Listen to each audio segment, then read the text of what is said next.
ஆப்பர்ச்சுனிட்டியே பார்க்க வேணாமா சார்? எப்பவுமே வந்து நம்ம மார்க்கெட் ஃபால் ஆகும்போது இன்வெஸ்ட் பண்ணுங்க அப்படின்னு சொல்லி எஸ், கேட்டிருக்கோம். யா. ஸோ இதை ஒரு ஆப்பர்ச்சுனிட்டியே பார்க்க ஆஸ் வேண்டாம். அ ஹோல் ஒரு ஆப்பர்ச்சுனிட்டியா பார்க்கலாம்.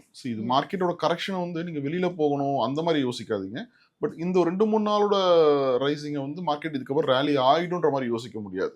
ம். இந்த வார் ஃபுல்லா முடிஞ்சிருச்சு இல்லைன்னு ஸ்பீச் வர வரைக்கும் வந்து இந்த அப்ஸ் அண்ட் டவுன் இருக்கும். இதுக்கு முன்னாடி நீங்க லாஸ்ட் வீக் கூட பார்க்கும்போது ஒரு டவுன் ஆச்சு, அகைன் ஒரு 2 நாள் திருப்பி மார்க்கெட் ரெக்கவரி ஆச்சு, ஏறிச்சு இறங்குச்சு. இது ஒரு அப்ஸ் அண்ட் டவுன்ல ரொம்ப ஹைலி வாலடைலா இருக்கு மார்க்கெட் வந்து. ஏன்னா அது வார் ஸ்ட்ரைட்டாவே டைரக்ட் இன்வால்மெண்ட் கிடையாது நம்ம எக்கானமியை பொறுத்த வரைக்கும். ஐ மீன் நம்ம நேஷனல் ம். பொறுத்த டைரக்டா இன்வால்வ் ஆகல.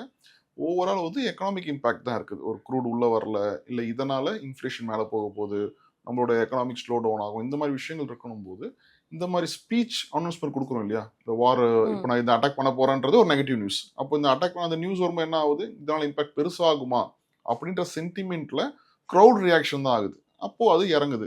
திரும்ப நான் பண்ண மாட்டேன் அப்படின்னு ஒரு ஸ்டேட்மெண்ட் கொடுக்கும்போது ஓகே கிடையாது அப்படின்ற விஷயத்தால திரும்ப மார்க்கெட் மேலே போகுது. ஸோ இந்த அப்ஸ் அண்ட் டவுன் வந்து ஒரு ஃபண்டமெண்டலோ ஒரு ஸ்டேபிளான விஷயமா சொல்ல முடியாது.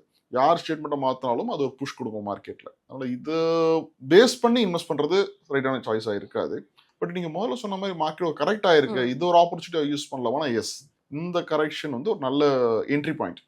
இந்த ஓகே. இடத்துல வந்து நீங்கள் பேனிக் ஆகிறதோ இல்லை பணத்தை நான் வெளியே எடுத்துக்கிறேன் மார்க்கெட்டே இப்படிதான்ற மாதிரி ஒரு தாட்டுக்கு வராமல் டிப்ளாய் பண்ணுறது நல்ல சாய்ஸாக இருக்கும்.